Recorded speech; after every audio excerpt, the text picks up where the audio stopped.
কিন্তু মুর্শিদাবাদে আস্ফালনটা একটু কম করতে বলেন।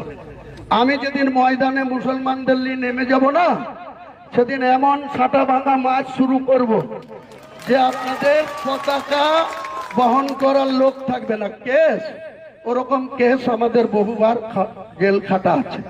ক হাজার লোককে আপনি বহরমপুর সেন্ট্রাল জেলের যে আয়তন, তাতে 4700-র বেশি 4800 লোক ধরে না। লাখ লাখ লোককে রাস্তায় নিয়ে নামাবো আর ছাটা ভাঙা মাছ দেবো আর জেলে যাব। কদিন জেলে রাখতে পারেন, কত খাওয়াতে পারেন, আমাদের হারানোর কিছু নাই। আমাদের সঙ্গে যদি বেশি বাঙালিতে যায়, ভোটে হেরেও লজ্জা নাই। এখানে বাবরি মসজিদের কাছে উল্টো দিকে মুসলমানদের কিছু ছেলেকে টাকা দিয়ে এখানে পায়ে পা দিয়ে ঝগড়া করতে আসছে। আমি বলেছি আমার লিমিট যেদিন ক্রস হয়ে যায় না, আর মাথা যেদিন টাওয়ার গরম হয়ে যায়, সেদিন আমি ও এসপিও বুঝবো না, ও চিফ মিনিস্টারও বুঝবো না, আর কে কোথায় থাকলো আর কে কোথায় থাকলো না, সব কিছু বুঝবো না।